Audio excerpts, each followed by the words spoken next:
नमस्ते विद्यार्थियों, संस्कृत की ऑनलाइन कक्षाओं में एक बार पुनः आपका हार्दिक स्वागत।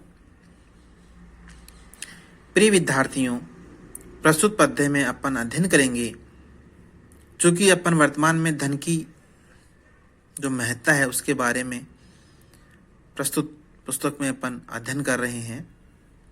तो इसमें भी अपन पढ़ेंगे कि धन से सभी सद्गुण अपने आप आ जाते हैं, या जितने भी सद्गुण है वो धन के ही आश्रय में रहते हैं। तो इसी चीज को अपन विस्तृत रूप से अध्ययन करते हुए सर्वप्रथम अपन इस पद्य का उच्चारण करते हैं।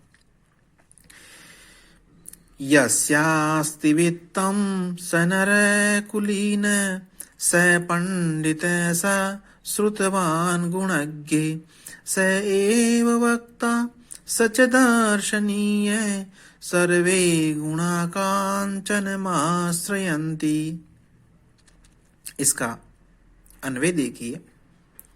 यस्य वित्तम अस्ति सह नरय कुलीन सह पंडित स श्रुतवान गुणज्ञ स एव वक्ता सच दर्शनीय सर्वे गुणा कांचनमाश्रयन्ति। इसके शब्दार्थ देखिए। यस्य माने जिस मनुष्य के पास में वित्तम अस्ति यानी धन है, सह नर वही व्यक्ति, कुलीन अच्छे कुल का है या उच्च कुल का है, सह पंडित है वही व्यक्ति विद्वान है, सह श्रुतवान वही समस्त शास्त्रों का ज्ञाता है,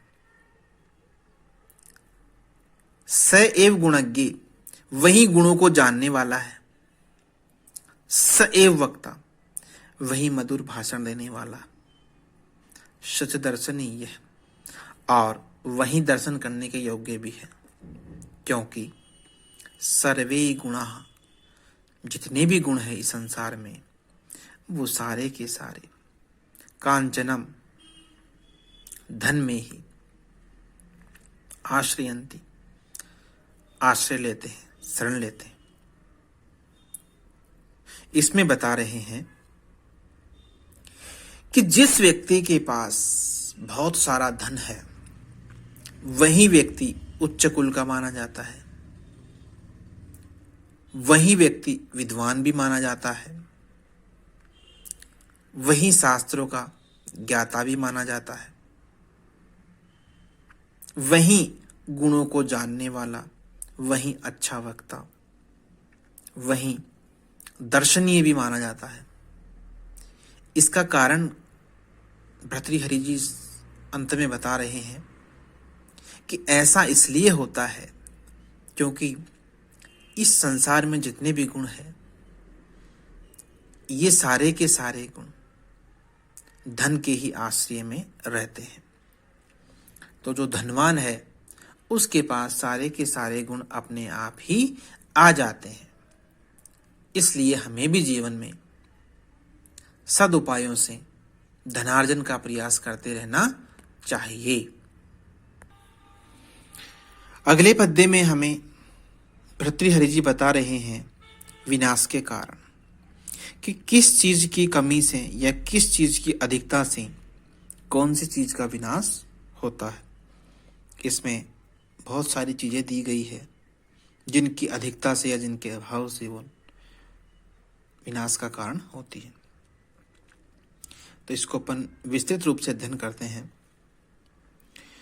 दौर्मंत्रया नृपतिर्विनश्यति यति संगात् सुतो लालनात् विप्रो अनध्ययनात् कुलं कुतनयात् क्षीलं खलोपासनात् रीर्माद्यादनवेक्षणादपि कृषि स्नेहे प्रवासाश्रयात् मैत्री चाप्रणया समृद्धि अनयात् त्यागात् प्रमादात् धनम। इसका अन्वय देखिए प्रिय विद्यार्थियों। कि नृपति ही दौर्मंत्रयात् यति संगात् श्रुतः लालनात् विप्र अन अध्ययनात् कुलम कुतनयात्। शीलम खलोपासनात्, ह्री मध्यात्, कृषि अपि अनवेक्षणात्, स्नेहः प्रवासाश्रयात्, मैत्री अप्रणयात्, समृद्धि अनयात्, धनम प्रमादात् त्यागात् विनश्यति। अब इसके शब्दार्थ देखिए।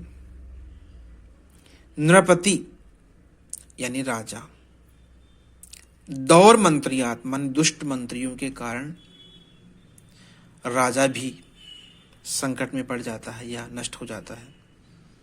कि राजा के मंत्री सही नहीं हो तो उस राजा का विनाश भी अवश्यंभावी होता है।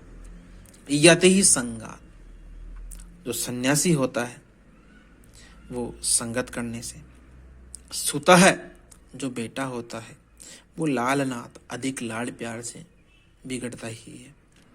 विप्र अनअध्ययनात्, जो ब्राह्मण है वो अध्ययन नहीं करने से या स्वाध्याय नहीं करने से। कुलम, जो वंश है वो कुतनयात्, कुपुत्र से।